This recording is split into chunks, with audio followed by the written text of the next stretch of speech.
은 3분의 2에다가 우리가 이제 몇을 곱해야 5분의 4가 될까? 2에 몇을 곱해야 이제 3이 되느냐? 그랬을 때 이제 여기다 곱하기 2분의 3을 하면 3이 되었죠. 그렇죠? 근데 분수가 나오면 굉장히 또 분수를 바꾸는 어, 완전히 다른 개념이에요, 사실은. 이거를 알면 이거를 자연스럽게 적용할 수 있느냐? 그런 아이는 거의 없고요.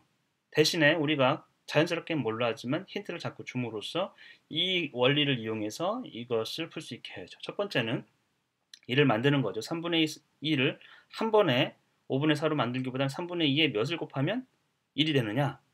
그러면 이제 역수를 곱하는 거죠. 2분의 3. 그쵸? 그리고 1을 만들었어요. 1을 만들어서 1에다가 몇을 곱하면 5분의 4가 되느냐? 당연히 그냥 5분의 4를 곱하는 거죠. 그래서 이런 형태 정리하면 10분의 12가 되는 거죠. 10분의 12. 심플하죠. 그래서 여기서 1을 만들고 우리가 만들고 싶은 게 있으면 중간에 1을 만들고 1로 만들어서 그냥 배수를 해주면 된다라는 거예요. 제가 이제 그 수학 감각을 쓰면서 중요하게 보는 거는 뭐냐면 그 서술형 문제, 비비꼬 문제, 또 함정이 있는 문제 이런 것들이 수학적인 감각이나 수학적 사고방식을 길러주지 못할 가능성이 굉장히 커요. 뭐 있을 수는 있어요. 굉장히 수학을 좋아하는 아이가 있다고 하면. 근데 그런 교육이 너무 어린 아이들한테 이제 주입되고 있는 것 같아요. 그러다 보니까 수학이 싫어지고 그건 수학을 잘하게 할 수 있는 어떤 좋은 방법은 아니라고 생각하거든요.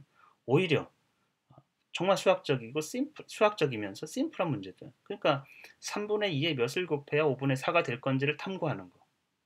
이런 것들이 훨씬 더 수학적 사고를 기르게 해주고 수학적 마인드를 해결 방식들 이런 것들을 좀 더 길러준다고 저는 보고 있거든요. 그래서 이제 이런 문제는 오히려 아이들이 좋아해요. 깨닫는 즐거움을 준다라는 거죠. 심플함이 중요하다. 오히려 심플함이 자연 만물을 이해하는 어찌 보면은 핵심적인 것이거든요. 단순하게 볼 수 있는 거.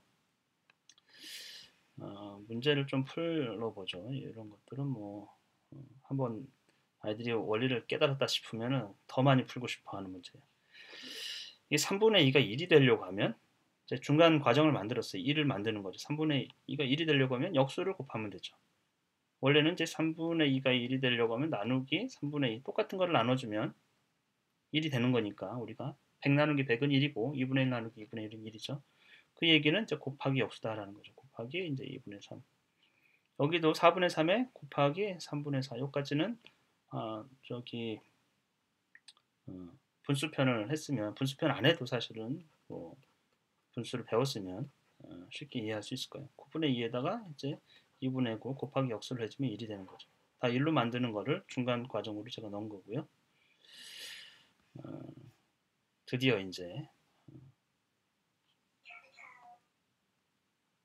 7분의 3을 6분의 5로 만드는 과정은 어떻게 했죠? 1로 만들어요, 중간에. 그러면 7분의 3에다가 곱하기 3분의 7이면 1이 되겠죠? 거기다가 이제 6분의 5를 곱하면 6분의 5가 될 거예요. 그래서 이건 18분의 35다. 4분의 1을 만들고 싶으면 여기다가 7분의 6을 곱하죠.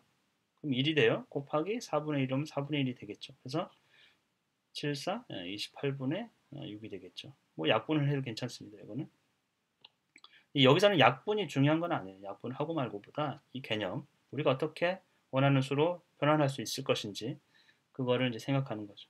9분의 4가 2분의 1이 되려고 하면 9분의 4에다가 이제 4분의 9를 곱하면 1이 되고 거기다 이제 2분의 1을 곱하는 거죠. 그래서 정리를 하면 얼마에? 8분의 9가 되겠죠. 곱하기 8분의 9를 하면 곱하기 교가 있어야겠네요. 곱하기 8분의 9를 하면 2분의 1이 되는 거죠. 한번 해볼까요? 9분의 4 곱하기 8분의 9. 그러면 이게 약분되고 1이 되고 진짜 2가 되죠. 2분의 1이 되죠.